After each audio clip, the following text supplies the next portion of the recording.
Olá pessoal, hoje falaremos sobre o tecido nervoso, especificamente a segunda parte da aula, onde aprenderemos a estrutura histológica dos órgãos do sistema nervoso central e também a estrutura histológica dos componentes do sistema nervoso periférico. Vamos começar então.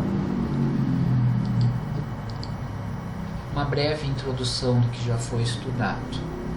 Vimos que existem dois sistemas integrados que funcionam para coordenar a função dos órgãos especializados do nosso corpo. Esses sistemas são o sistema nervoso e o sistema endócrino. Vimos também que o tecido nervoso ele se encontra distribuído amplamente pelo nosso organismo, todo interligado, formando uma extensa rede de comunicações. Essa extensa rede de comunicações é chamada de sistema nervoso. Anatomicamente, temos então o sistema nervoso central, formado pelo cérebro e pela medula espinhal, e temos também o sistema nervoso periférico, formado por nervos e gânglios, sendo que os nervos vão ser constituídos por axônios de neurônios, cujos corpos celulares estão presentes nos órgãos do sistema nervoso central ou em gânglios. O tecido nervoso ele apresenta dois componentes principais estruturais: os neurônios, as células funcionais, e as células da neuróglia, as células de sustentação do tecido nervoso. Essas células da neuróglia são de diferentes tipos.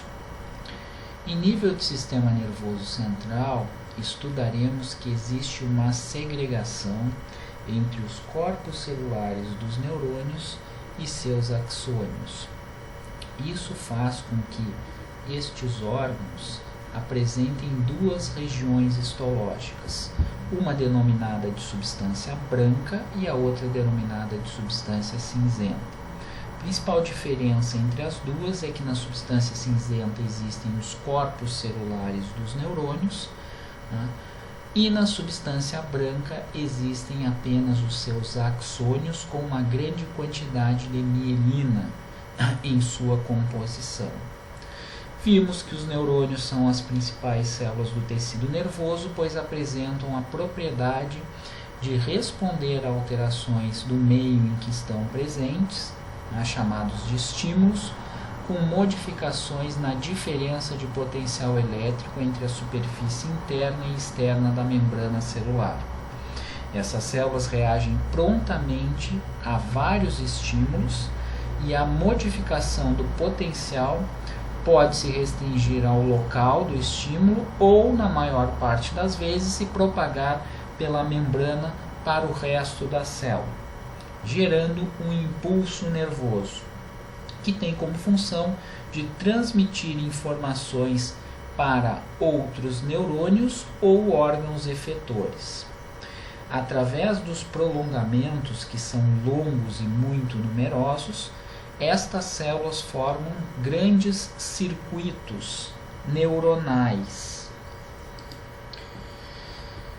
Então, na aula de hoje, especificamente, estudaremos a estrutura histológica do cérebro e da medula espinhal, os órgãos do sistema nervoso central, e estudaremos também a estrutura histológica de gânglios e nervos, componentes do sistema nervoso periférico, sempre levando em consideração que existe uma comunicação entre os componentes do sistema nervoso periférico e os órgãos do sistema nervoso central. Então, as informações, muitas vezes, chegam através de células neuroepiteliais, por exemplo, ou células especializadas, que transmitem uma informação até um neurônio localizado em um gânglio, que passa essa informação para neurônios localizados em nível de sistema nervoso central, onde essa informação ela vai ser codificada e muitas vezes através da formação de nervos que estão em comunicação com gânglios, acontece uma reação do nosso corpo a esse estímulo. Então é dessa maneira que acontece a integração entre os componentes do sistema nervoso periférico e os órgãos do sistema nervoso central. Estrutura histológica dos órgãos do sistema nervoso central. Então, os órgãos do sistema nervoso central são o cérebro e a medula espinhal. Eles apresentam uma constituição histológica peculiar. O cerebelo é uma região do cérebro que vai apresentar uma estrutura histológica um pouquinho diferente, aí estudaremos em separado. Estes órgãos eles possuem uma consistência mole, pois não possuem na sua estruturação interna tecido conjuntivo. A quantidade de matriz extracelular presente no interior desses órgãos é mínima. Quando cortados, vão apresentar duas regiões histológicas visíveis a olho nu, pela coloração. Uma chamada de substância branca e a outra chamada de substância cinzenta. Especificamente, quando essas substâncias elas são vistas, quando essas regiões são vistas em nível de microscópio óptico, nós podemos fazer a diferenciação histológica. No caso da substância cinzenta, o que nós vamos ter presente? Vamos ter presentes os corpos celulares de neurônios, com seus dendritos, e a porção inicial de seus axônios, sendo que esses axônios não apresentam mielina na sua constituição. Axônios na substância cinzenta, de uma maneira geral, não tem mielina. Também vamos ter presente na substância cinzenta células gliais. Quais são os tipos de células gliais presentes? As células gliais vão ser os astrócitos protoplasmáticos, que ligam neurônios a vasos sanguíneos. Temos presentes as células da micróglia, que são as células de defesa do tecido nervoso do sistema nervoso central, e vamos ter presentes também a presença de oligodendrócitos, que não formam mielina nessa região. Já em nível de substância branca, vamos ter presente axônios de neurônios com grande quantidade de mielina na sua constituição, justamente essa mielina que faz com que essa região tenha uma coloração esbranquiçada. A mielina ela tem uma constituição lipídica. Vamos ter presentes também células gliais, astrócitos, no caso agora fibrosos, células da micróglia e oligodendrócitos, que agora sim são responsáveis pela formação da mielina, que faz com que um impulso nervoso seja conduzido de uma forma mais rápida. Como a mielina ela tem uma constituição lipídica, justamente esta mielina predomina nesta região e faz com que essa região tenha uma coloração mais esbranquiçada. Estudaremos então a estrutura histológica de cérebro, cerebelo e medula espinhal. Num primeiro momento já devemos levar em consideração que, em nível de cérebro e cerebelo, a substância cinzenta ela é encontrada mais externamente e a substância branca ela vai ser encontrada mais internamente. Já na medula espinhal vai acontecer o contrário. Quando nós cortarmos a medula espinhal transversalmente, veremos que a substância cinzenta encontra-se mais internamente e a substância branca se encontra mais externamente. Córtex cerebral.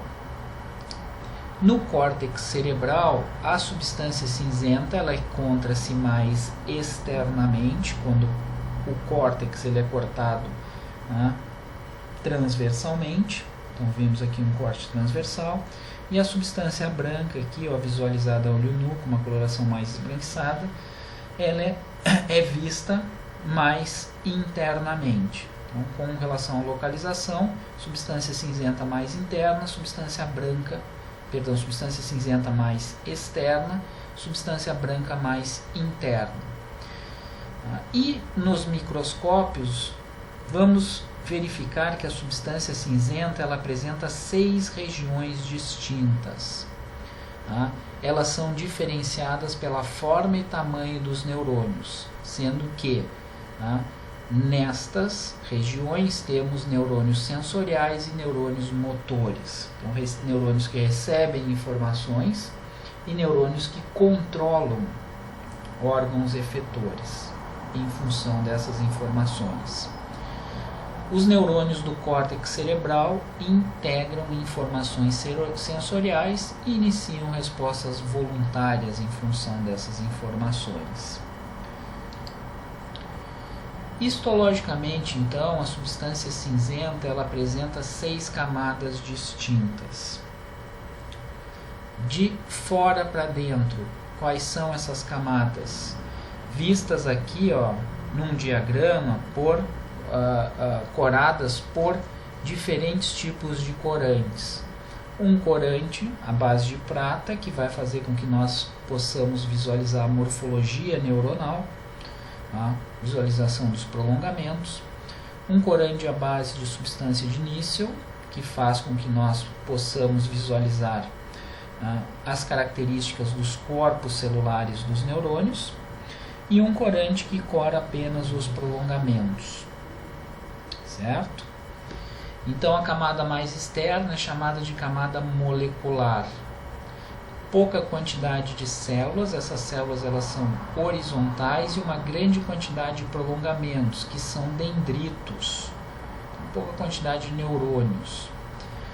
Camada granular interna, uma camada delgada, formada por células granulares, também chamadas de células estrelares pela sua forma, e se apresentam bastante compactadas quando vistas por um corante à base de substância de níquel, aqui e aqui. Camada piramidal externa é uma camada mais desenvolvida, formada por neurônios piramidais e algumas células granulares aqui presentes. Os neurônios piramidais com uma característica morfológica bastante peculiar. Abaixo uma camada delgada, chamada camada granular interna, com os mesmos neurônios estrelados e bastante compactados. Camada piramidal externa, que apresenta os maiores neurônios piramidais. E, finalmente, uma última camada, chamada de camada multiforme, porque apresenta neurônios com diferentes formatos. Então, nesta imagem aqui, nós vamos visualizar o córtex cerebral corado por HE. O córtex cerebral ele pode ser dividido em 3 regiões, pode ser classificado de 3 formas. A maior parte do córtex cerebral é formado pelo neocórtex, então é justamente a estrutura histológica do neocórtex que nós vamos estudar. Temos também o mesocórtex e o alocórtex, que apresentam uma constituição histológica um pouquinho diferente. O mesocórtex apresenta as mesmas 6 regiões, só que a espessura dessas regiões varia um pouco. E o alocórtex ele vai apresentar apenas 3 camadas de substância cinzenta, assim como o cerebelo. Mais tarde estudaremos o cerebelo. Quando o cérebro ou córtex cerebral for corado por HE, fica muito difícil de fazer a caracterização das camadas celulares. E também fica muito difícil fazer a identificação dos neurônios, pois esses neurônios eles não são tão grandes para que nós possamos fazer a caracterização dos seus corpos celulares. Mas basicamente aqui nós podemos fazer a caracterização. Então aqui temos a parte mais interna de tecido conjuntivo, que é formador das meninges, que revestem os órgãos do sistema nervoso central, chamada aqui no caso de pia mater. Mais externamente temos a camada molecular, formada na sua maior parte por dendritos de neurônios. Camada granular externa, formada por pequenos neurônios estrelados, altamente compactados. Camada piramidal externa, formado por células piramidais, neurônios um pouquinho maiores. camada granular interna, né, formado por neurônios estrelados, né, bastante compactados, camada piramidal interna, formado por grandes neurônios piramidais, mais fáceis de serem identificados, e a camada multiforme, formado por diferentes tipos de neurônios. Então, temos aqui a formação da substância cinzenta como sendo mais externa, e mais internamente temos a substância branca. Basicamente, o que temos na substância branca? Axônios desses mesmos neurônios, tá, com mielina na sua constituição, e células gliais. Além dos neurônios presentes aqui, também temos presença de células gliais. Quem são as células gliais? Podem ser células da micróglia, né, que são as células de defesa do tecido nervoso, são células fagocitárias. Podemos ter a presença de astrócitos protoplasmáticos, que através dos seus prolongamentos ligam os neurônios a vasos sanguíneos, permitindo a troca de moléculas entre neurônios e sangue. E podemos ter também a presença de oligodendrócitos. Esses oligodendrócitos, em nível de substância cinzenta, não formam mielina, porém os seus prolongamentos em nível de substância branca podem envolver o axônio dos neurônios, formando dobras múltiplas, e a partir dessas dobras múltiplas se forma a mielina. Então, na substância branca, os oligodendrócitos eles formam essas dobras, no caso formando a mielina. Podemos ter também em nível de substância branca as mesmas células da micróglia e astrócitos, só que do tipo fibrosos.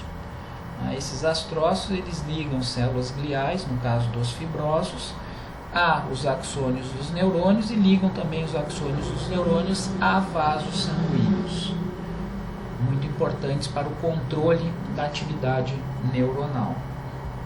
Então aqui o neurônio visto seu corpo celular, com aquela característica estudada por nós. Os núcleos são pouco corados, nucleolo proeminente, e os corpúsculos de níquel vistos como uma característica para a identificação dessa célula. Os outros pequenos núcleos, impreparados corados por HE, podem ser de células gliais.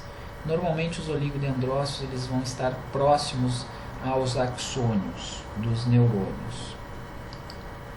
Então, um preparado corado por HE, do neocórtex, a maior parte do córtex cerebral é formado pelo neocórtex, que apresenta 6 camadas de substância cinzenta, mais externamente, a substância branca mais internamente. No menor aumento aqui, fica difícil fazer a caracterização das camadas. Camada molecular externa, camada molecular, camada granular externa, camada piramidal externa, camada granular interna, camada piramidal interna e a camada multiforme. Os núcleos visualizados aqui na maior parte são núcleos de neurônios de diferentes tipos. Também a presença de núcleos menores, geralmente de células gliais, enquanto que na substância branca todos os núcleos visualizados são referentes a células gliais, já que aqui não temos corpos celulares de neurônios. Uma camada de tecido conjuntivo associada ao tecido nervoso dos órgãos do sistema nervoso central é chamada de pia mater. A partir da pia mater é que os vasos sanguíneos eles penetram para o interior desses órgãos. Utilizando-se aqui um corante à base de níquel, no caso Ginsa, temos aqui no córtex cerebral a identificação das camadas, e especificamente aqui na camada piramidal interna, onde temos os maiores neurônios, em um maior aumento a característica do corpo celular do neurônio pode ser vista. Núcleos esféricos, pouco corados, com nucleolo proeminente, e o corpo celular aqui apresentando granulações mais basófilas referentes aos corpúsculos de níquel.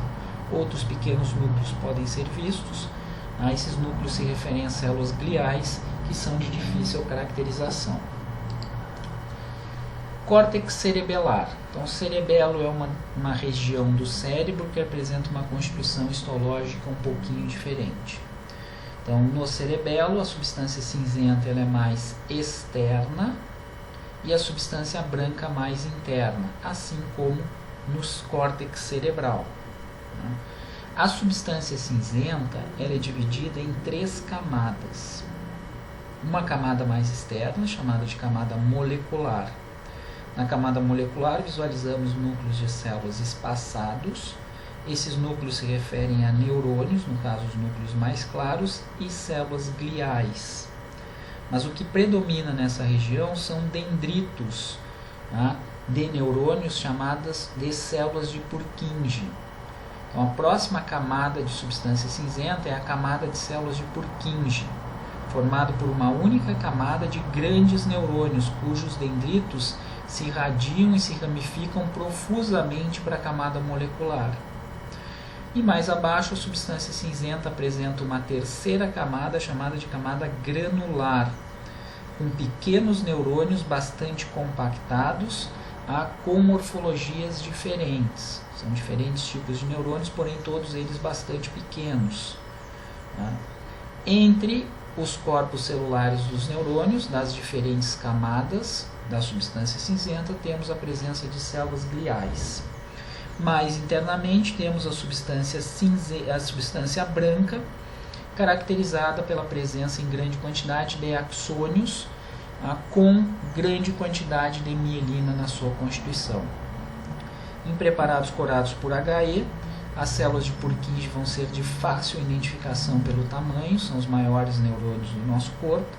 Os núcleos são pouco corados pela hematoxilina. O nucleolo é bastante fácil de ser evidenciado, são células com alta capacidade de síntese proteica, e os corpúsculos de Nissl, como vistos aqui, são fáceis de serem identificados.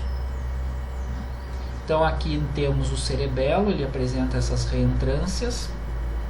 Então uma dessas reentrâncias aqui vamos visualizar em um maior aumento. E aí caracterizamos aqui a substância cinzenta como sendo mais externa e a substância branca como sendo a mais interna. Substância cinzenta apresenta mais externamente a camada molecular, uma camada média chamada de camada de células de Purkinje, formada por uma única camada de células, no caso neurônios, e a camada mais interna chamada de camada granular, formada por uma grande quantidade de pequenos neurônios. Então essa seria a estrutura histológica do cerebelo. Em uma imagem histológica fica mais fácil a identificação, no caso a coloração foi feita por HE, num aumento menor em nível de lupa, para que haja a identificação das regiões. Então aqui a substância cinzenta mais externa e a substância branca mais interna. Essa região aqui de substância branca mais interna. Substância cinzenta dividida em 3 camadas: camada molecular, camada de células de Purkinje não aparece aqui evidentemente porque a imagem é de lupa. O aumento ele não dá, pelo aumento não dá para ver as células de Purkinje, e uma camada mais interna chamada camada granular, e abaixo a substância branca. Aqui já no maior aumento, para diferenciar as regiões do cerebelo, mais externamente camada molecular. O que vai predominar na camada molecular são os dendritos dos neurônios da camada de células de Purkinje, bastante grandes aqui, e mais internamente temos a camada granular. E a substância branca, ela é mais interna, formada principalmente por axônios de neurônios com grande quantidade de mielina na sua constituição. Esta imagem histológica aqui mostra especificamente as células de Purkinje e seus prolongamentos, no caso dendritos, profusamente irradiados para a camada molecular e altamente ramificados. Então, o componente predominante da camada molecular vai ser justamente os dendritos das células de Purkinje. Alguns neurônios espaçados, de menor tamanho, e abaixo aqui, em nível de substância cinzenta, também temos a presença da camada granular. Então, justamente aqui, ó, nós verificamos o tamanho das células de Purkinje, por isso são considerados os maiores neurônios do nosso corpo. Em um preparado corado por HE, os dendritos eles não conseguem ser visualizados de uma forma tão boa, mas o prolongamento inicial que vai formar as ramificações, ele pode ser visualizado. Então aqui temos camada molecular, esses núcleos pouco corados com nucleolo proeminente aqui são relativos a neurônios da camada molecular. O que vocês visualizam aqui corado pela eosina são prolongamentos neuronais, não há matriz extracelular praticamente no tecido nervoso, no sistema nervoso central, e outras células presentes são células gliais. Abaixo temos a camada granular, formando então as três camadas de substância cinzenta do cerebelo: camada molecular, camada de células de Purkinje e camada granular. Estrutura histológica da medula espinhal. Quando a medula espinhal for cortada transversalmente, nós visualizaremos a substância branca mais externamente e a substância cinzenta mais internamente. Essa substância cinzenta ela tem o formato de H ou de borboleta. O traço horizontal do H apresenta um orifício central, chamado de canal medular. Este canal medular é revestido por células ependimárias. Então, todas as cavidades em nível de tecido nervoso do sistema nervoso central são revestidos, essas cavidades, por células ependimárias.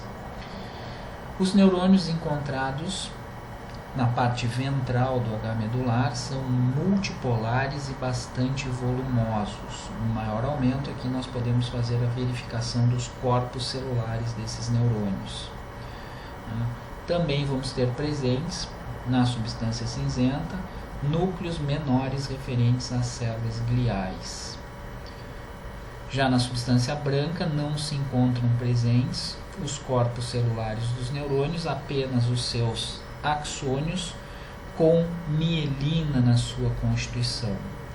Uma fibra nervosa nada mais é do que o axônio de um neurônio com a mielina associada. Então aqui numa imagem corada por um corante à base de substância de níquel, nós visualizamos a medula espinhal em um menor aumento, cortada transversalmente, indicando as regiões histológicas. Então, mais externamente aqui, ó, no azul mais forte, temos a substância branca, e mais internamente, em forma de H, nós temos a substância cinzenta. Dependendo da vértebra em que a medula espinhal estiver associada, vai variar a quantidade de substância branca e de substância cinzenta, e a forma desse H também vai variar um pouquinho. Então, basicamente aqui, então, o reconhecimento da substância cinzenta mais internamente e a substância branca localizada mais externamente. Justamente aqui no corno ventral do H medular se localizam os grandes corpos celulares dos neurônios motores. Então, seguindo a ordem, temos aqui a substância cinzenta, aqui, corno dorsal, corno ventral do H medular, o canal medular revestido pelas células ependimárias. Em nível de substância cinzenta, então, temos a presença dos corpos celulares, no caso daqui dessa região ventral, de neurônios motores. Identificamos pelas características dessas células núcleos esféricos, pouco corados pela hematoxilina, nucleolo proeminente de fácil identificação, e o corpo celular cheio de granulações basófilas referentes aos corpúsculos de início. Visualizamos núcleos de outras células menores, referentes às células gliais, de difícil caracterização, e essa coloração em azul se refere aos prolongamentos neuronais, que podem ser dendritos ou axônios sem a presença de mielina. Já na substância branca, mais externa, não encontramos corpos celulares de neurônios, encontramos apenas os seus axônios, aqui corados em azul, com mielina na sua constituição. Como a mielina ela tem constituição lipídica, normalmente nos preparados histológicos essa mielina ela desaparece devido ao processamento do corte histológico. Então esses espaços aqui eles seriam na verdade preenchidos pela mielina. Encontramos também núcleos de células gliais, que podem ser de diferentes tipos, mas porém de difícil caracterização. Em um maior aumento, substância cinzenta da medula espinhal no corno ventral do H medular, com a presença dos grandes neurônios motores. Núcleo pouco corado, esférico, nucleolo proeminente, o corpo celular cheio de granulações basófilas referentes aos corpúsculos de início.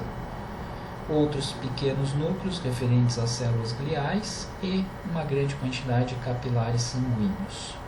Ligando os capilares sanguíneos aos neurônios, nós temos os prolongamentos dos astrócitos, que não conseguem ser identificados nessa lâmina. Então aqui a presença do corpo celular do neurônio motor, núcleo esférico, nucleolo proeminente e os corpúsculos de início. Os capilares presentes e os núcleos das células gliais de difícil caracterização.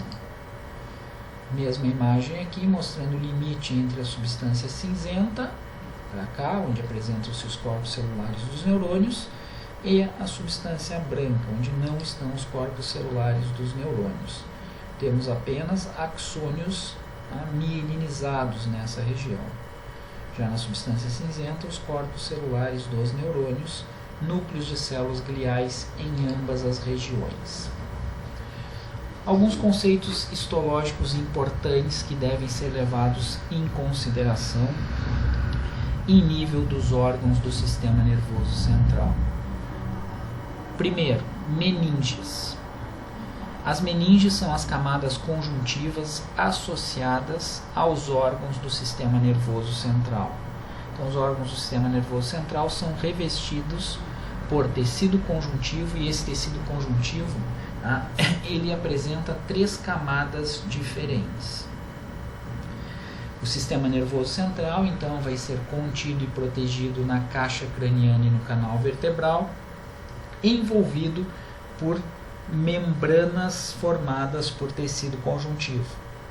E essas membranas são formadas por 3 camadas.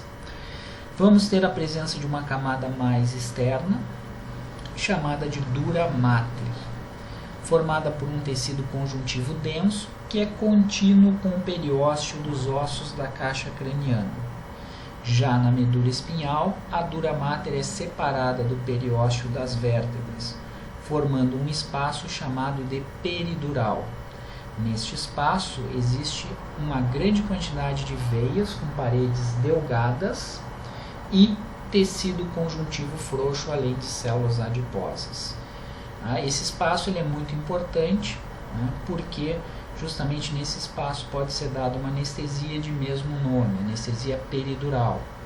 Justamente por isso muitas pessoas às vezes têm medo dessa anestesia, porque precisa de um treinamento muito grande por parte do anestesista. Então é uma injeção que é dada justamente nesse espaço, atingindo essas veias. Se a agulha dessa injeção passar um pouquinho do ponto, pode pegar no tecido nervoso, dos órgãos do sistema nervoso central, e aí a gente pode ter um problema um pouquinho mais grave. Porém, é difícil de acontecer. Existe um espaço que não, na verdade, ele não se forma em condições normais, chamado de espaço subdural. Há uma parte da dura mater que está em contato com o aracnoide. Então, logo abaixo da dura mater, formada por esse tecido conjuntivo denso, nós temos a próxima camada de tecido conjuntivo chamada de aracnoide. Em condições normais, a dura mater ela está aderida à aracnoide, como vocês podem ver na imagem aqui. Só que em condições patológicas pode acontecer o acúmulo de sangue nesta região. Então, às vezes por um traumatismo ou por um outro problema, pode acontecer a formação de um acúmulo de líquido nesse espaço, formando-se então, na verdade, formando-se esse espaço. A superfície interna da dura mater é revestida por um epitélio pavimentoso simples. Então, justamente esse epitélio pavimentoso simples separa a dura mater da aracnoide. A próxima camada é chamada de aracnoide e ela é formada por duas partes. Uma, como vocês podem ver aqui, está em contato direto com a dura mater sob a forma de membrana contínua, tá? E a outra é formada por traves que ligam a aracnoide à pia mater. Existem cavidades por entre essas traves formadas por tecido conjuntivo, tá? Formando o chamado espaço subaracnoideu. Nesse espaço subaracnoideu circula um líquido chamado de cefalorraquidiano. Esse líquido cefalorraquidiano constitui um colchão hidráulico que protege o sistema nervoso central contra traumatismos. A aracnoide é formada por um tecido conjuntivo sem vasos sanguíneos. Muito importante salientar a presença das chamadas vilosidades da aracnoide. As vilosidades da aracnoide são projeções em forma de dedos na direção da dura mater. Através dessas projeções, então, a aracnoide ela penetra na dura mater e leva o líquido cefalorraquidiano para ser drenado por vasos sanguíneos presentes nessa região. É dessa forma que ocorre a drenagem do líquido cefalorraquidiano. E finalmente temos uma última camada chamada de pia mater. A pia mater ela é ricamente vascularizada, formada por um tecido conjuntivo que está aderido ao tecido nervoso. Entre a pia mater e os elementos nervosos existem prolongamentos diastrócitos. Esses prolongamentos se unem à face interna da pia mater. Então, astrócitos estão ligados à face interna da pia mater e se ligam também a neurônios.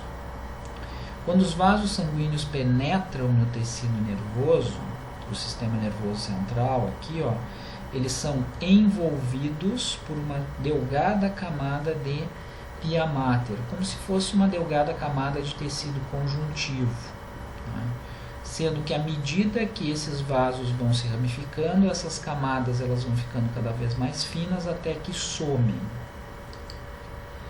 Então aqui, então as meninges são as camadas conjuntivas que revestem externamente os órgãos do sistema nervoso central. No caso aqui, em nível de cérebro, temos os ossos da calota craniana. Ligado diretamente a esses ossos temos a dura mater e ligada à dura mater temos a aracnoide, formada por duas camadas. Uma camada contínua com a dura mater, em forma de membrana, e uma outra camada formada por traves, que se unem à pia mater. Por entre esse espaço circula o líquido cefalorraquidiano. E mais internamente temos a pia mater. Através da pia mater, formada por um tecido conjuntivo, penetram os vasos sanguíneos nutridores do tecido nervoso em nível de sistema nervoso central. A principal diferença entre as meninges que revestem o cérebro e a medula espinhal é que, em nível de medula espinhal, existe um espaço entre o osso da vértebra e a dura mater, aonde nós temos uma grande quantidade de veias e um tecido conjuntivo frouxo. Então aqui, ilustrando, na calota craniana, temos mais externamente a pele. Logo abaixo da pele temos o periósteo do osso da calota craniana. Abaixo, do outro lado, temos o periósteo, e ligado justamente a este periósteo, nós temos a dura mater, aqui, certo? Abaixo da dura mater temos a aracnoide, uma parte da aracnoide ligada diretamente à dura mater e a outra em forma de traves, por onde circula o líquido céfalo-raquidiano. Então, aqui no caso, aqui estão as traves da aracnoide, da pia da aracnoide. E mais abaixo aqui temos a pia mater. Então, a pia mater é o tecido conjuntivo que está associado ao tecido nervoso dos órgãos do sistema nervoso central. Quando os vasos sanguíneos, através da pia mater, penetram no tecido nervoso, eles são envolvidos por uma delgada camada de pia mater. Então, associados, ligados a essa camada de pia mater, nós temos prolongamentos de astrócitos em grande quantidade, que se ligam também a neurônios. Então, aqui estão os astrócitos ligados justamente a esses vasos sanguíneos. À medida que os vasos sanguíneos eles vão se ramificando e vão se tornando menores, esta camada delgada de pia mater, no caso um tecido conjuntivo, ela vai desaparecendo. Então, na imagem histológica aqui, a dura mater ela estaria mais externa, formada por um tecido conjuntivo denso. Aqui abaixo a aracnoide, ela se descolou da dura mater, da parte mais interna, normal ela está aderida à dura mater. Teríamos a outra parte da aracnoide em forma de traves, que não aparece aqui. O líquido cefalorraquidiano fluiria por essa região, por entre as traves, e mais internamente teríamos a pia mater, uma camada de tecido conjuntivo, associada ao tecido nervoso, onde estão presentes vasos sanguíneos que penetram no tecido nervoso. Um outro conceito importante, que vocês devem saber, o segundo conceito no caso, é a barreira hematoencefálica. A barreira hematoencefálica é uma barreira funcional que dificulta a passagem de substâncias do sangue para o tecido nervoso dos órgãos do sistema nervoso central. Então, passagem de antibióticos, agentes químicos e toxinas é bastante difícil por esses vasos sanguíneos, seria uma proteção do tecido nervoso. Do que é formada a barreira hematoencefálica? Então, aqui vocês têm dois tipos de capilares sanguíneos. Os capilares presentes na maior parte do nosso corpo. Os capilares sanguíneos eles são formados por uma única camada de células endoteliais, células epiteliais pavimentosas simples. Normalmente existem espaços por entre essas células endoteliais, chamados de fenestras. E através dessas fenestras acontecem a troca de substâncias entre o sangue e os tecidos subjacentes. Muitas vezes células, inclusive, podem passar através dessas fenestras, como no caso linfócitos ou outras células sanguíneas. Já nos capilares presentes em nível de tecido nervoso do sistema nervoso central, essas fenestras elas não ocorrem. Os capilares eles são chamados de contínuos, o que dificulta a passagem de moléculas do sangue para o tecido nervoso. Também é importante ressaltar que as células endoteliais apresentam entre si uma grande quantidade de junções de oclusão, que dificulta ainda mais a passagem de substâncias do sangue para o tecido nervoso. E além disso, nós vamos ter também, compondo a barreira hematoencefálica, os prolongamentos dos astrócitos que envolvem os capilares sanguíneos. Então, a barreira hematoencefálica é formada por capilares contínuos que apresentam células endoteliais unidas por junções de oclusão, que dificulta a passagem de substâncias ainda mais por entre essas células, e também os prolongamentos dos astrócitos envolvendo esses capilares sanguíneos dificulta a saída de moléculas do sangue para o tecido nervoso. Então, a barreira hematoencefálica é especificamente encontrada em nível de tecido nervoso do sistema nervoso central e dificulta a saída de substâncias do sangue para o tecido nervoso. Isso explica o porquê de muitos medicamentos terem dificuldade de agir em nível de tecido nervoso do sistema nervoso central. E finalmente o terceiro conceito importante que nós devemos levar em consideração são os plexos coroides. O que são e para que servem? Então, como se originam os plexos coroides? Durante o desenvolvimento embrionário e fetal, uma camada de células ependimárias, que são aquelas células que revestem as cavidades encontradas em nível de tecido nervoso do sistema nervoso central, entra em contato direto com as meninges, altamente vascularizadas, formando a chamada tela coroideia no teto do terceiro e do quarto ventrículo cerebral, e também ao longo da fissura coroide dos ventrículos laterais. Estas células ependimárias se diferenciam em células secretoras, que juntamente com os vasos sanguíneos das meninges formam o plexo coroide. Então, o plexo coroide ele é formado por estas células e também por vasos sanguíneos presentes na pia mater das meninges. Dobras da pia mater, ricas em capilares fenestrados e dilatados, vão fazer uma saliência para o interior dos ventrículos, nessas regiões vermelhas. Formam o teto do terceiro e quarto ventrículos e parte das paredes dos ventrículos laterais, constituídos por um tecido conjuntivo frouxo da pia mater e epitélio cúbico ou cilíndrico simples. Então aqui estão as dobras, nessa imagem intermediária, formado justamente por estas células com formato cúbico ou cilíndrico, e no interior nós temos um tecido conjuntivo frouxo e ao centro vasos sanguíneos. Certo? Então é a partir daqui, dessas regiões, que se forma o líquido cefalorraquidiano. Então aqui estão a formação dos plexos coroides, dessas dobras formadas. As células ependimárias elas se modificam nessa região, então elas têm um formato diferente nas outras regiões do cérebro, especificamente nessas regiões do cérebro elas assumem um formato mais cúbico ou cilíndrico. Ao centro temos um tecido conjuntivo frouxo com vasos sanguíneos presentes. Então, a partir dessas regiões aqui, se forma o líquido cefalorraquidiano.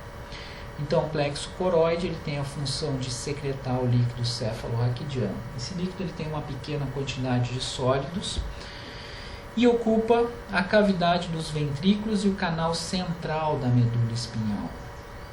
Também o espaço subaracnoideu, por entre as traves da aracnoide, e espaços perivasculares muitas vezes. No adulto, são formados em torno de 140 ml de líquido cefalorraquidiano por dia. Ele tem uma coloração clara e uma baixa densidade, pouca quantidade de células descamadas e mais ou menos 2 a 5 linfócitos por milímetro cúbico. Ele é produzido continuamente e absorvido normalmente pelas vilosidades da aracnoide, em direção à dura mater. A obstrução do fluxo de líquido cefalorraquidiano causa uma condição chamada de hidrocefalia. Então, a hidrocefalia é quando esse líquido ele começa a se acumular nessas regiões. Vai acontecer uma dilatação dos ventrículos do encéfalo pelo acúmulo desse líquido. Isso ocorre normalmente devido à diminuição na absorção desse líquido pelas vilosidades aracnoideias. Então aqui estão essas projeções, certo? Formando os plexos coroides em determinadas regiões do cérebro. E nessas projeções, então, há a formação contínua do líquido cefalorraquidiano. Muito bem, passamos agora a falar da estrutura histológica dos componentes do sistema nervoso periférico. O sistema nervoso periférico ele vai ser formado por nervos, gânglios e também terminações nervosas. Os nervos são formados por axônios de neurônios localizados fora do sistema nervoso central. Os gânglios eles são formados por regiões em que nós encontramos corpos celulares dos neurônios, fora do sistema nervoso central, e as terminações nervosas elas serão estudadas posteriormente.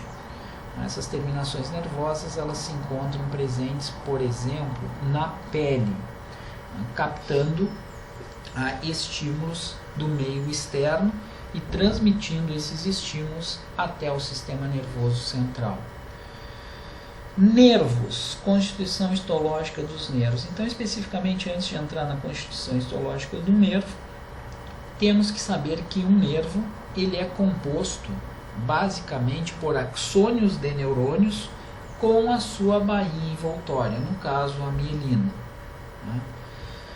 Grupos de fibras nervosas formam os feixes nervosos que saem do sistema nervoso central e os nervos do sistema nervoso periférico.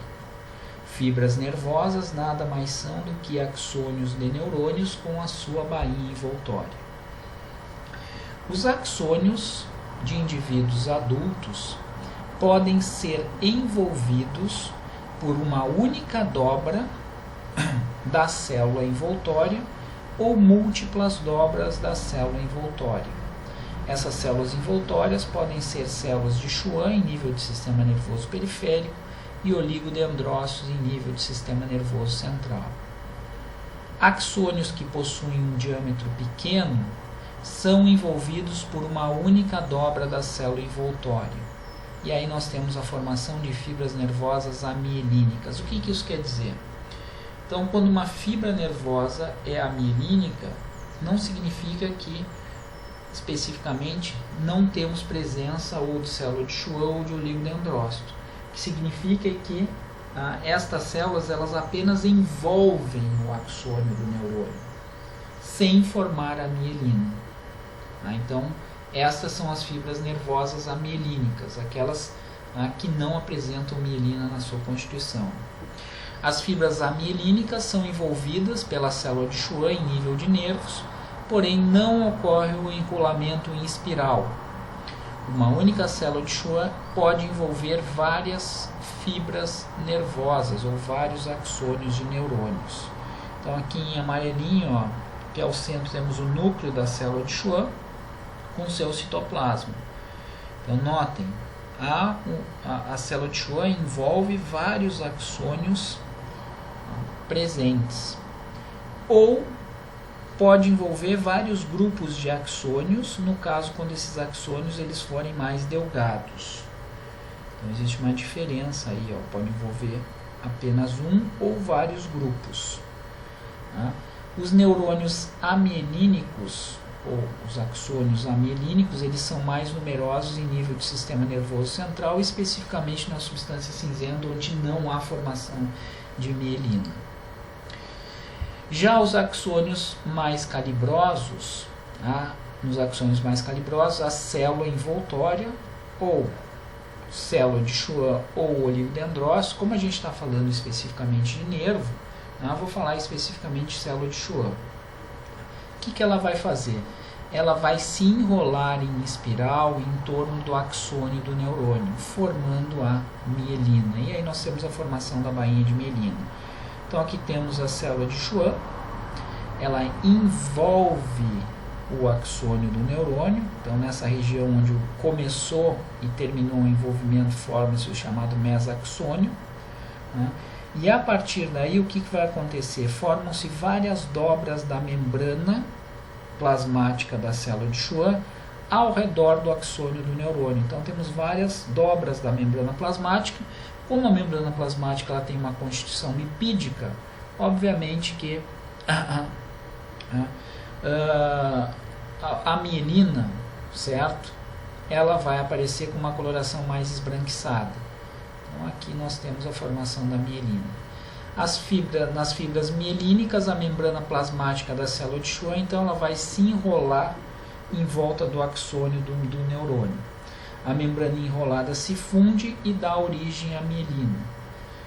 Mielina, então, ela é constituída por várias camadas de membrana plasmática modificada com uma maior percentagem de lipídio. Temos aqui a diferença de um axônio mielínico, onde a célula de Schwann envolveu várias vezes, se enrolou ao redor do axônio, e aqui nós temos axônios amielínicos, onde não há esse enrolamento. Nessa imagem, então, visualizamos aqui a célula de Schwann, ao centro o axônio, a região do mesaxônio, aqui, ó, onde há um espaço entre as membranas da célula de Schwann, e a partir daí o núcleo ele vai se deslocar para a periferia e vai acontecer o enrolamento da membrana plasmática da célula de Schwann ao redor do axônio do neurônio, formando a bainha de mielina. Então, como vocês podem ver, a bainha de mielina ela tem uma constituição lipídica. As porções de membrana da célula de Schwann que se prendem internamente ao axônio e externamente à superfície da célula envoltória constituem os mesaxônios. A bainha se interrompe em intervalos regulares, então o prolongamento da célula de Schwann ela vai envolver até um certo ponto o axônio do neurônio. E a partir daí vocês têm a formação dos nódulos de Ranvier. Então os nódulos de Ranvier são como se fossem estrangulamentos aqui, ó, ao longo do axônio do neurônio cortado longitudinalmente. Então aqui temos a célula de Schwann, até essa determinada região, essa célula de Schwann aqui, ela forma a mielina, e a partir dessa região aqui, ó, outra célula de Schwann que vai formar a mielina dessa região do axônio. Então, nessas regiões o impulso nervoso ele vai ser saltatório. A espessura da bainha varia de acordo com o diâmetro do axônio, mas geralmente é constante. Também pode acontecer a formação das chamadas incisuras de Schmidt-Lantermann, que são fendas em forma de cone, tá, na mielina. Na verdade, são áreas onde permanece o citoplasma da célula de Schwann durante o enrolamento. Então, aqui, ó, são regiões onde eu tenho presença do citoplasma da célula de Schwann, certo? Então aqui está o enrolamento, aqui está o axônio do neurônio, e aqui, ó, justamente nas incisuras de Schmidt-Lantermann, temos aqui a presença de partes do citoplasma da célula de Schwann. Num corte corado por HE e um nervo cortado transversalmente, temos aqui presentes, então, ó, ao centro, o axônio de um neurônio maior, certo? Cortado transversalmente, cora pela eosina, porque o axônio é formado por microtúbulos e neurofilamentos. E ao redor aqui, ó, nós teríamos a mielina. Lembrem-se, devido ao processo de técnica histológica, componentes lipídicos desaparecem. Então, todos esses espaços aqui nós teríamos a presença da mielina. Então, ao centro, o axônio do neurônio, cortado transversalmente, com a mielina ao seu redor. Então, aqui temos axônios mielinizados. Já aqui, ó, temos a presença de axônios amielínicos, onde não há presença da mielina. Então, temos grupos de axônios aqui sem a presença de mielina. Esses núcleos aqui se referem às células de Schwann, que no caso não formam mielina. Já esse núcleo aqui, referente a uma célula de Schwann, que forma a mielina. Então aqui, ó, foi utilizada uma coloração à base de prata, aonde eu tenho grupos de axônios não mielinizados e grupos de axônios mielínicos. Os axônios mielínicos, eles possuem um diâmetro maior, e ao redor aqui espaços caracterizados pela mielina. Quando cortado longitudinalmente, um nervo aqui apresenta núcleos de células na sua constituição. Esses núcleos se referem às células de Schwann. E aqui, ó, em escuro, temos os axônios cortados longitudinalmente. Então, os nervos basicamente são formados por axônios, e os espaços que vocês visualizam aqui se referem justamente à presença da mielina. Abaixo aqui, ó, temos axônios sem a presença da mielina. Notem que os axônios eles apresentam um diâmetro menor, e praticamente não há espaços por entre eles. Em um maior aumento, presença aqui do nódulo de Ranvier. Então aqui temos a presença dos axônios coradinhos, certo? Os espaços se referem à mielina e os núcleos das células aqui se referem justamente às células de Schwann. Estrutura histológica de um nervo. Então, é importante que vocês saibam caracterizar a estrutura histológica de um nervo. Existem nervos maiores que apresentam uma estrutura histológica bastante característica.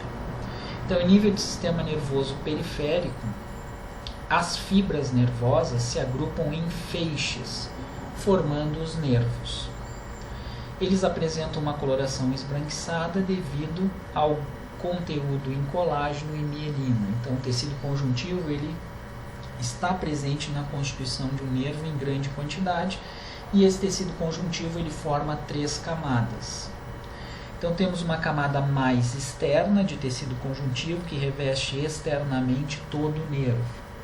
Esse tecido conjuntivo ele é chamado de epineuro, formado por um tecido conjuntivo denso de sustentação dos nervos. Ele reveste externamente todo o nervo e preenche espaços entre feixes de fibras nervosas. O epineuro, então, reveste externamente todo o nervo. Mais internamente temos o perineuro. Então, cada feixe, aqui temos um feixe, aqui temos outro, cada feixe de fibras nervosas é revestido por uma camada de células achatadas, justapostas, unidas por junções oclusivas, chamadas de células perineurais. Essas células perineurais elas formam uma barreira de defesa, no interior do nervo. E, finalmente, por entre cada fibra nervosa, temos o endoneuro. Os axônios são envolvidos pela mielina e temos entre esses axônios envolvidos pela mielina um tecido conjuntivo formado por fibras reticulares e pouca quantidade de células, raros fibroblastos e alguns mastócitos. A maior parte das células encontradas são as células de Schwann, que formam a mielina. Estes nervos eles estabelecem comunicação entre o centro nervoso e os órgãos da sensibilidade e os efetores. Eles possuem fibras aferentes e eferentes. As fibras aferentes levam informações para o centro, no caso, sistema nervoso central. São obtidas no próprio corpo e no ambiente externo. Já as fibras eferentes levam impulsos dos centros nervosos para órgãos efetores, ou seja, do sistema nervoso central para órgãos efetores. Podemos ter nervos sensitivos, com fibras aferentes que levam informações ao sistema nervoso central. Podemos ter nervos motores, formado por axônios de neurônios que levam mensagem do sistema nervoso central para órgãos efetores, e podemos ter a presença de nervos mistos com os 2 tipos de fibras ao mesmo tempo. Então aqui numa imagem de um nervo cortado transversalmente, muito legal essa imagem, temos aqui 2 feixes de fibras nervosas maiores e 4 menores. Então, envolvendo externamente todo o nervo, em A, temos a presença do epineuro, separando os feixes de fibras internamente, temos o perineuro, formado por células perineurais, e por entre cada fibra nervosa, temos o endoneuro, formado por um tecido conjuntivo frouxo. Aqui o preparado histológico ele foi corado por por ósmio. O ósmio ele cora lipídio. Então aqui temos a presença de um nervo cortado transversalmente. Também nessa mesma lâmina histológica, isso aqui é um feixe vasculo nervoso. Então, o feixe vasculo nervoso é constituído por um nervo, por uma artéria e por uma veia. Então, normalmente, no trajeto das artérias, nós temos a veia correspondente e um nervo que acompanha os vasos sanguíneos. Essas bolinhas que vocês veem aqui coradas são adipócitos. Então, o ósmio ele coroa o lipídio presente no interior dos adipócitos. O nervo ele está aqui, formado por 4 feixes de fibras nervosas, cortado transversalmente. E se colocarmos em um maior aumento, vamos visualizar aqui a mielina, corada pelo ósmio. Então, a mielina corada pelo ósmio no interior do nervo. Essa imagem aqui contém um feixe de fibras nervosas. Foi utilizado um corante que cora o tecido conjuntivo em azul. Temos aqui a presença do epineuro e aqui a presença do perineuro, formado por células perineurais em vermelhinho. Aqui o perineuro. Fazendo parte do perineuro, nós temos também tecido conjuntivo, mas a parte mais importante do perineuro é essa mais interna, formada pelas células perineurais, que tem o formato pavimentoso, unidas por junções celulares que dificulta a passagem de substâncias do tecido conjuntivo para o interior do nervo, servindo como proteção. E no interior do nervo, aqui, nós temos a presença das fibras nervosas cortadas transversalmente com um tecido conjuntivo ao redor, chamado esse tecido conjuntivo de endoneuro. Então, mais uma vez, aqui um nervo cortado transversalmente. Ao centro aqui o axônio do neurônio, cortado transversalmente, e ao redor o espaço deixado pela mielina. Então, um nervo é formado, na verdade, por feixes de fibras nervosas. As fibras nervosas elas se encontram no interior do nervo. O que é uma fibra nervosa? Axônio mais mielina.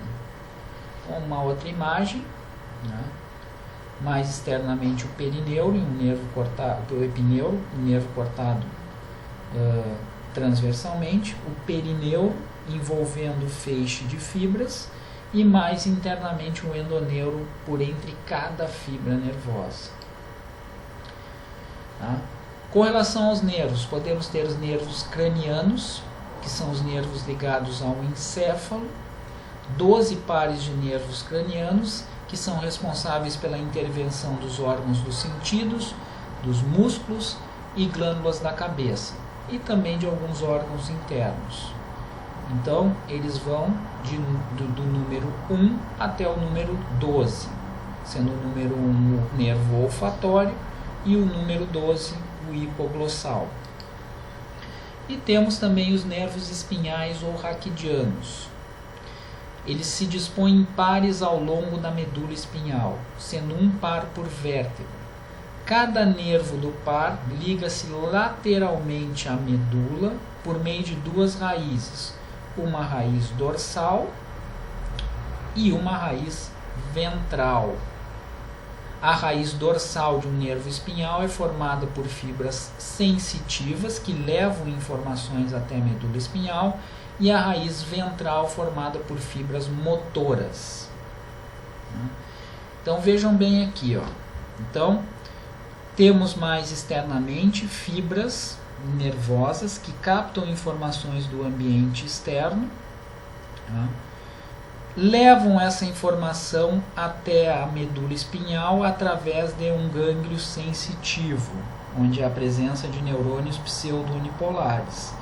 Eles possuem um prolongamento que se divide em 2. Então, uma parte desse prolongamento capta esses estímulos externos. Esses estímulos externos, então, eles vêm nesse sentido, passam pelo corpo celular, e a outra parte do prolongamento é como se fosse o axônio. Então, esse axônio ele penetra na medula espinhal, faz sinapses com neurônios localizados no corpo, no corno dorsal da medula espinhal, que são interneurônios, e esses interneurônios fazem sinapses muitas vezes com neurônios motores da medula espinhal. E a partir daí vai acontecer uma resposta a esse estímulo, se formando na raiz ventral um nervo motor, em vermelho aqui, ó. Então as informações chegam na medula espinhal através de um nervo sensitivo pela raiz dorsal, e o comando, por exemplo, da musculatura esquelética acontece através da formação de um nervo motor aqui embaixo, a partir do corno ventral da medula espinhal. Então, uma sensação é captada por um neurônio sensitivo de um gânglio espinhal. A partir desse prolongamento aqui, essa informação é captada. Este neurônio faz sinapse com o neurônio motor da medula espinhal e acontece uma resposta em função a esse estímulo, que é dobrar o joelho a partir da batida com o martelo no joelho, ou da mesma forma, quando a gente queima a mão, rapidamente a gente tira a mão do fogo. Por quê? Porque esse estímulo chega rapidamente à medula espinhal e a partir daí vai acontecer a contração muscular para que a gente tire a mão do fogo, como de forma impensada, e assim acontece a comunicação entre o sistema nervoso periférico e o sistema nervoso central, havendo uma resposta em função a um estímulo captado. Então, uma imagem histológica da medula espinhal. Aqui temos a dura mater, a pia mater, a aracnoide estaria entre os dois, substância branca da medula espinhal, substância cinzenta da medula espinhal. E aqui a raiz dorsal do nervo espinhal, contendo fibras nervosas que levam informações até a medula espinhal. Estrutura histológica de gânglios. Então, normalmente os gânglios nervosos eles são esféricos e protegidos por cápsulas conjuntivas, associados a nervos, estão no caminho de nervos. Alguns gânglios são formados por pequenos grupos de neurônios situados no interior de órgãos, os chamados gânglios intramurais. Conforme a direção do impulso, os gânglios podem ser sensoriais ou gânglios do sistema nervoso autônomo. Então, em um maior aumento aqui, temos imagens de gânglios. Aqui, no caso, um gânglio sensorial, apresentando corpos celulares de neurônios envoltos por células satélites, que são como se fossem os astrócitos do sistema nervoso central. Esse gânglio aqui é o gânglio medular, da medula espinhal, um gânglio sensitivo, ele tem uma estruturação histológica onde há uma cápsula mais externamente e internamente neurônios pseudo-unipolares, que possuem um prolongamento que se divide em dois. Já aqui temos um gânglio do sistema nervoso autônomo parasimpático, localizado no interior de um órgão do trato digestório. Então podemos ter no interior de órgãos do nosso corpo pequenos grupos de corpos celulares de neurônios que comandam a atividade desses órgãos. Esses neurônios eles são reconhecidos pela sua característica: núcleos esféricos, pouco corados, nucleolo proeminente e o corpo celular apresentando granulações basófilas. Ao redor desses neurônios também temos células satélites. Os gânglios sensoriais são aqueles mais estruturados. Eles recebem fibras aferentes que levam impulsos para o sistema nervoso central. Temos dois tipos de gânglios sensoriais: os gânglios cranianos, que levam informações até o cérebro, e os gânglios espinhais, que levam informações até a medula espinhal. Os neurônios presentes nesses gânglios, então aqui está a presença de um gânglio sensorial espinhal, certo? Então o que vai acontecer? Os neurônios encontrados nesses gânglios, e os gânglios espinhais se situam próximo à medula espinhal, na parte dorsal, eles são pseudo-unipolares, eles têm apenas um prolongamento, esse prolongamento se divide em dois, e uma parte desse prolongamento aqui capta informações sensoriais do meio externo. Essas informações elas são captadas, transmitidas até o corpo celular, e a partir daí, através do outro prolongamento, vai se formar o axônio, que penetra na medula espinhal e leva essa informação até a medula espinhal. Vocês vão ter uma cápsula de tecido conjuntivo externamente a esse gânglio, e no interior desse gânglio, corpos celulares de neurônios pseudo-unipolares, circundados por células satélites, prolongamentos desses neurônios, tá? E células de Schwann. Então aqui em um menor aumento, justamente um gânglio espinhal é visto, né, corado por um tricrômico cor em azul colágeno. Então aqui temos a cápsula de tecido conjuntivo, certo? Os corpos celulares dos neurônios pseudo-unipolares, circundados por células satélites que não são visíveis, e tecido conjuntivo na estruturação interna deste gânglio. Prolongamentos desses neurônios estão presentes, formando o gânglio, e a partir daqui, os prolongamentos eles vão penetrar na medula espinhal, como se fossem aqui os axônios desses neurônios que levam a informação até a medula espinhal. Já os gânglios do sistema nervoso autônomo aparecem geralmente como formações bulbosas ao longo dos nervos do sistema nervoso autônomo, sendo que alguns aparecem no interior de certos órgãos, não apresentando cápsula conjuntiva. Esses gânglios eles são menores do que os gânglios sensitivos, apresentam cápsula conjuntiva quando fora dos órgãos e neurônios multipolares na sua estruturação, mostrando geralmente um aspecto estrelado com células satélites ao redor do corpo celular desses neurônios, uma camada não completa. Então aqui, vocês têm a presença de um gânglio no interior de um órgão do trato digestório. Um pequeno grupo de neurônios encontrados na camada submucosa de um órgão do trato digestório, controlando a atividade muscular desta camada. Da mesma forma, aqui temos um outro gânglio, agora um gânglio mioentérico, entre as camadas musculares externas de um órgão do trato digestório, com a presença de corpos celulares de neurônios que fazem o controle dessa atividade muscular. Com relação ao sistema nervoso autônomo, como é o funcionamento? Esse sistema nervoso ele relaciona-se com o controle da musculatura lisa, modulação do ritmo cardíaco e secreção de glândulas. Tem como função ajustar certas atividades do organismo para a manutenção da homeostase. Ele é formado por um aglomerado de células nervosas localizadas no sistema nervoso central, por fibras que saem do sistema nervoso central através de nervos cranianos e espinhais e pelos gânglios nervosos situados no curso dessas fibras. Basicamente é uma rede formada por dois neurônios. Primeiro neurônio localizado no sistema nervoso central, seu axônio entra em conexão sináptica com o segundo neurônio localizado em um gânglio do sistema nervoso autônomo, que pode ser ou fora ou no interior de um órgão.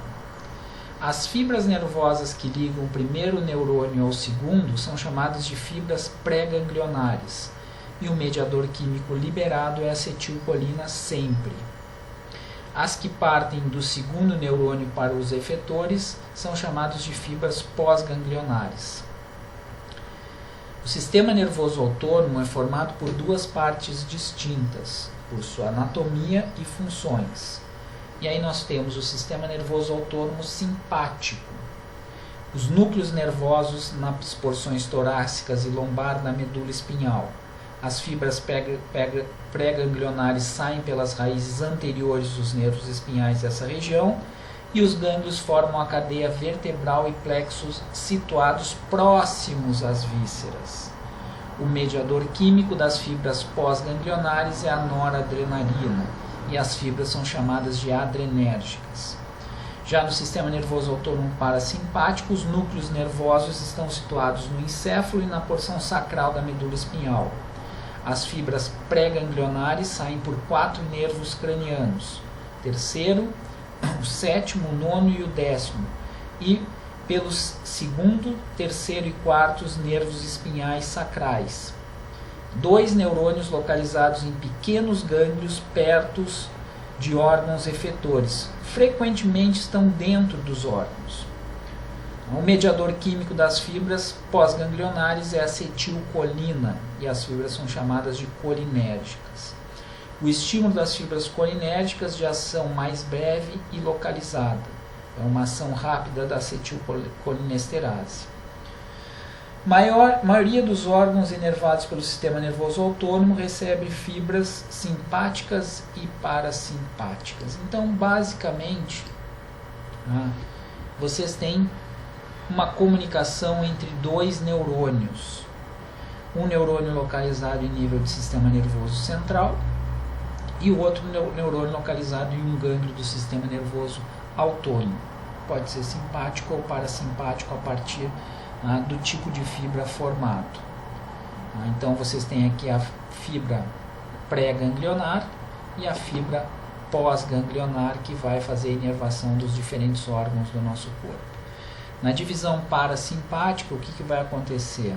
A fibra pré-ganglionar, ela tem um axônio bastante longo, ok? E aí o que vai acontecer? Ela faz sinapse com um corpo celular de um neurônio localizado num gânglio, que está próximo ao órgão efetor, ou seja, a fibra pós-ganglionar ela é mais curta. Já na divisão simpática, o que vai acontecer? A fibra pré-ganglionar ela é mais curta, tendendo a ser ramificada, e a fibra pós-ganglionar ela é mais longa, pois os gânglios se situam próximos ao sistema nervoso central, já que os gânglios se localizam distantes do sistema nervoso central, ou até mesmo no interior de órgãos. Voltando, então aqui tem mais alguma coisa sobre a divisão funcional do sistema nervoso periférico. Isso aqui vai ser estudado por vocês na fisiologia, mas é interessante que vocês já deem uma lida nesse material, ressaltando aí a diferença entre o sistema nervoso autônomo simpático e parasimpático. Para a histologia, o que vocês devem saber é que os gânglios do sistema nervoso autônomo simpático eles são mais estruturados, possuindo uma cápsula de tecido conjuntivo e também neurônios no seu interior. Já os gânglios do sistema nervoso autônomo parasimpático, muitas vezes, eles se apresentam no interior de determinados órgãos, às vezes estruturados por uma pequena cápsula, às vezes com corpos celulares de neurônios soltos em uma determinada camada do órgão. Ok? Então aqui estão as fibras presentes no sistema nervoso autônomo simpático e do parasimpático, a divisão simpática aqui, em vermelho. Então, normalmente, o que vai acontecer? O sistema nervoso autônomo parasimpático, com seus gânglios localizados próximos aos órgãos do sistema nervoso central, uma fibra pré-ganglionar curta e uma fibra pós-ganglionar bastante longa, inervando quase que todos os órgãos do corpo. Já no sistema nervoso autônomo parasimpático, a fibra pré-ganglionar ela é bastante longa e os gânglios do sistema nervoso autônomo parasimpático estão localizados próximos ao órgão efetor ou, no caso, até mesmo no interior do órgão efetor. Ok? Degeneração e regeneração do tecido nervoso. Os neurônios de mamíferos não se dividem, ou seja, destruição de um neurônio resulta em perda permanente. Porém, o seu prolongamento pode regenerar, devido à intensa atividade de síntese do corpo celular. Ou seja, se for perguntado para você se o tecido nervoso regenera, a resposta de vocês deve ser a seguinte: sim, regenera, dependendo do local da lesão. Se a lesão for em nível de nervo periférico, existe a regeneração desse nervo. Os nervos são compostos por tecido nervoso. O que é composto um nervo? De um axônio de um neurônio. Então, os axônios eles são capazes de se reconstituir. Já se a lesão for em nível de corpo celular ou próximo ao corpo celular, não há possibilidade de regeneração neuronal. A destruição do neurônio, tá, vai fazer com que talvez um outro neurônio fique privado de impulsos gerados por esse neurônio, e aí vai acontecer uma degeneração transneuronal. Então, em função às vezes da degeneração de um neurônio, outro neurônio ele vai ser afetado e pode ter uma lesão mais séria em função disso. Os espaços deixados por neurônios e seus prolongamentos são preenchidos por células gliais, no caso astrócitos, num processo chamado de gliose. Então, já que nós não temos matriz extracelular, nós não temos tecido conjuntivo para formar uma cicatriz, a quem vai preencher aquele espaço deixado pelo neurônio com seus prolongamentos vão ser astrócitos. Então, como vai acontecer a regeneração do tecido nervoso? Vai acontecer quando um nervo for seccionado. E a partir daí, ocorrem alterações degenerativas, seguida de uma fase de recuperação. Acontecem alterações no corpo celular do neurônio, cujo axônio foi cortado. A primeira alteração é chamada de cromatólise, ou seja, desaparecem os corpúsculos de início. Segunda alteração, ocorre um aumento no volume do corpo celular. E uma terceira alteração visível é o deslocamento do núcleo para a periferia. Então são as três alterações que acontecem em nível de corpo celular quando há o rompimento do axônio. Próximo ao local do ferimento, acontece uma pequena extensão, acontece a degeneração de uma pequena extensão da fibra lesada, mais próxima ao corpo celular, chamado de coto proximal. Então, se a lesão do axônio for muito próxima ao corpo celular, pode afetar o corpo celular. Então, justamente por isso que só o nervo vai regenerar. Se a lesão for em nível de axônio, do neurônio em nível de sistema nervoso central, vai acontecer provavelmente a morte neuronal, certo? Então vai acontecer a degeneração de uma pequena parte do coto proximal, ou seja, daquilo que sobrou, e todo o coto distal vai ser degenerado por ação de macrófagos. Então vai ficar apenas uma pequena porção do axônio do neurônio. E a partir daí, no chamado coto distal, o que vai acontecendo? Forma-se uma barreira de células de Schwann. As células de Schwann elas proliferam e formam como se fosse um cone. E a partir daí o axônio ele vai crescendo novamente por processo de síntese do corpo celular. Então são produzidos microtúbulos, neurofilamentos e outros componentes, no caso organelas, vão fazer com que haja a recomposição do axônio do neurônio. As células de Schwann então elas vão proliferando, formando uma coluna que serve para guiar o axônio do neurônio até o local em que ele é inervável. O segmento proximal ele vai crescer e se ramificar, formando vários filamentos que progridem em direção às células de Schwann. Só que somente as fibras que penetram na coluna vão alcançar o órgão efetor. Então é desta maneira que há reconstituição de nervos. Pode haver formação de neuromas de amputação, ou seja, a parte distal do nervo é perdida e as fibras nervosas crescem a esmo, formando uma dilatação terminal dolorosa. Por quê? Porque a fibra ela não vai chegar novamente àquele músculo que ele inervava, porque aquele músculo não existe mais. Então a fibra ela cresce até um determinado ponto e ela vai começar a se enrolar, formando esse chamado neuroma de amputação.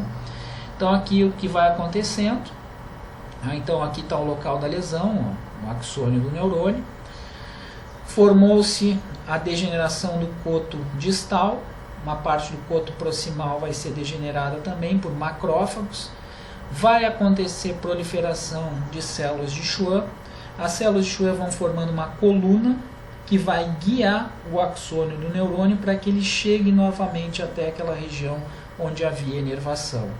E dessa maneira acontece a regeneração do tecido nervoso. Então a regeneração ela ocorre apenas em nível de nervos. Importante ressaltar algumas doenças neurodegenerativas importantes no contexto atual, como esclerose, Parkinson e Alzheimer. Então são doenças que afetam especificamente os neurônios e são doenças que não há cura, né? Existem apenas tratamento, por exemplo, para a esclerose. Para Parkinson, tá, também existe um tratamento, já para o Alzheimer não existe tratamento. Então essas doenças são doenças que afetam especificamente a funcionalidade dos neurônios, né? E aí, mais tarde, vocês vão estudar especificamente quais são essas doenças. Obrigado pela atenção de vocês. Por hoje era isso.